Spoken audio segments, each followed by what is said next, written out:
Iran ও যুক্তরাষ্ট্রকে ৪৫ দিনের যুদ্ধবিরতি ও হরমুজ প্রণালী খুলে দিতে খসড়া প্রস্তাব পাঠিয়েছে মধ্যস্থতাকারীরা। পাকিস্তান, মিশর ও তুরস্কের পক্ষ থেকে এই প্রস্তাব পাঠানো হয়েছে।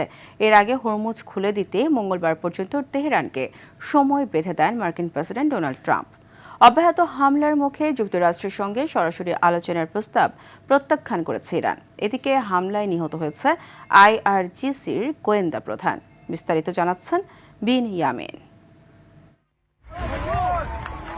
যুক্তরাষ্ট্র ও ইসরায়েলি হামলায় তেহরানে শিশুসহ অন্তত ১৫ জন নিহতের ঘটনায় মধ্যপ্রাচ্যে উত্তেজনা চরমে পৌঁছেছে। ইরান জানিয়েছে তারা যুদ্ধবিরতি প্রস্তাবের জবাব তৈরি করলেও ক্রমাগত হামলার মুখে সরাসরি আলোচনায় বসবে না। এসব হুমকিকে যুদ্ধাপরাধ হিসেবে দাবি করে ইরান হুঁশিয়ারি দিয়েছে ওয়াশিংটনকে সহায়তাকারী যে কোনো দেশকেও এসব অপরাধের দায় নিতে হবে।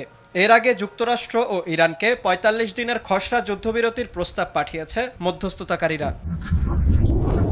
ইরানের আধা সরকারি বার্তা সংস্থা ফার্সের বরাতে আন্তর্জাতিক সংবাদ মাধ্যমগুলো জানিয়েছে সোমবার ভোরে ইসরায়েল ও যুক্তরাষ্ট্রের পরিচালিত এক অভিযানে নিহত হয়েছেন আইআরজিসির গোয়েন্দা প্রধান মেজর জেনারেল সৈয়দ মাজিদ খাদেমি। এক বিবৃতিতে এ হামলাকে সন্ত্রাসী আক্রমণ বলে উল্লেখ করেছে আইআরজিসি, তবে আর বিস্তারিত কোনো তথ্য প্রকাশ করেনি তারা।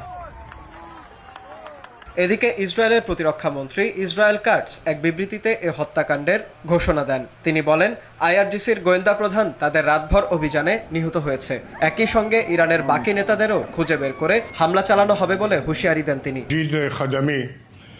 এর আগে যুক্তরাষ্ট্রের প্রেসিডেন্ট ডোনাল্ড ট্রাম্প ইরানকে হরমুজ প্রণালী পুনরায় খুলে দেওয়ার জন্য স্থানীয় সময় মঙ্গলবার রাত ৮টা পর্যন্ত সময়সীমা বেঁধে দেন। তিনি হুঁশিয়ারি দিয়ে বলেন, এ সময়ের মধ্যে প্রণালীটি খুলে না দিলে ইরানকে উড়িয়ে দিয়ে তাদের তেল ক্ষেত্রগুলো নিয়ন্ত্রণে নেওয়া হবে।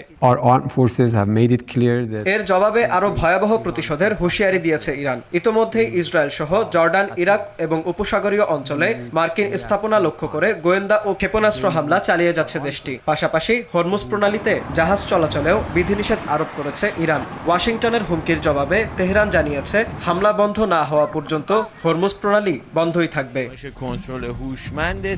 বিন ইয়ামিন, RTV।